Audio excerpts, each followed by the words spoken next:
Welcome to 5 award-winning minutes with Seidel. I'm your host, and today we're going to talk about, being more than just a trophy or a magnet. Everything you do is making an impact in this world. Today we have Terri Ross from Terri Ross Consulting. Welcome to the show.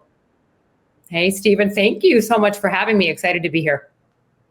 Yes, I'm excited as well. So we were talking a little bit earlier how my agency started to get a footing in aesthetic medicine, working with med spas, derms, plastic surgeons. You've been there for quite some time. Tell us a little bit about how you started Terri Ross Consulting and the background and what it is that you do to help some of these practices. Yeah, thank you. We share some mutual friends in the space. I was fortunate enough to get into aesthetics in 2007, so almost 20 years. But I worked in Fortune 500, leading medical device companies for about 16 years, and made that shift into aesthetics, working for companies as Medicis, which is Galderma. I launched Cool Sculpting in the US and Canada. And then I started Terri Ross Consulting in 2012, really out of the necessity, recognizing that these aesthetic practices, most of them were suffering from understanding the real business acumen around how to run a sustainable and profitable business. So at our firm, that's really what we do. We're focused on not just operational excellence, but really empowering providers to understand how do we take good care of our patients, but ultimately, how do we also, make money. Wonderful. And so part of running a successful aesthetic practice, there's a multitude of things like you talked about.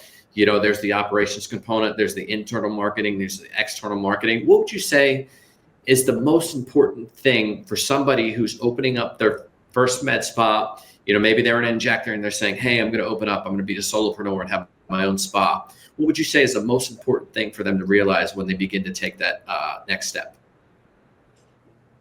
There's many things. I'm going to say three things. I think we really need to understand the why behind the decision to do it. It's becoming a very competitive space, very commoditized. And so, what is your purpose? What's your value proposition? That's number one. Number two is, how do you anticipate that you'll get patients in the door? So when we're thinking about our training as the foundation, who are we going to hire?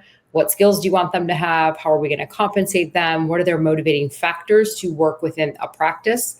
That again becomes putting this patient on a journey of lifetime value. And then three, every practice really must understand their data. And oftentimes the benchmarks are missed. People don't know what they should be hitting. They don't understand gross profit on procedures. So three things, the why, your value proposition, training, and knowing your data and your KPIs. Wonderful. And what I've heard before from other, Tony Robbins always says, successful marketing is when you have that target audience and you partner it with an irresistible offer. Do you get into the nuts and bolts of really targeting specific patients, whether it's prejuvenation, rejuvenation? How do you set them up so that they make sure that they're actually delivering a premium product for a key core demo?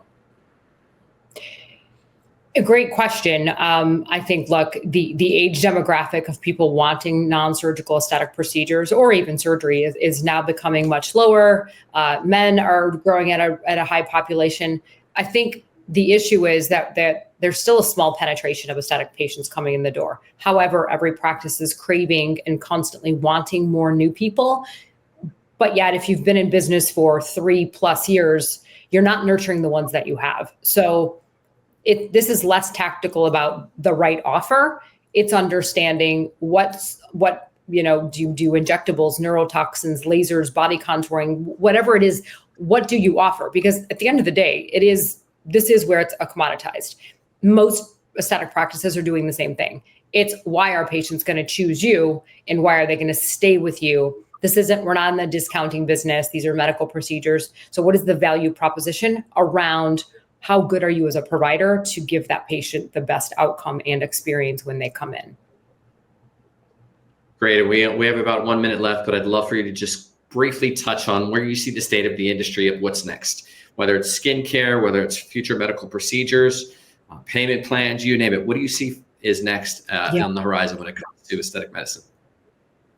Yeah, I think what's next on the horizon, looking future forward to 2025 and beyond, the wellness integrative medicine is a hot topic. Weight loss, hormone therapy, another huge topic, and exosomes. And so we have to look at our business holistically and really have a diversified offering. Wonderful.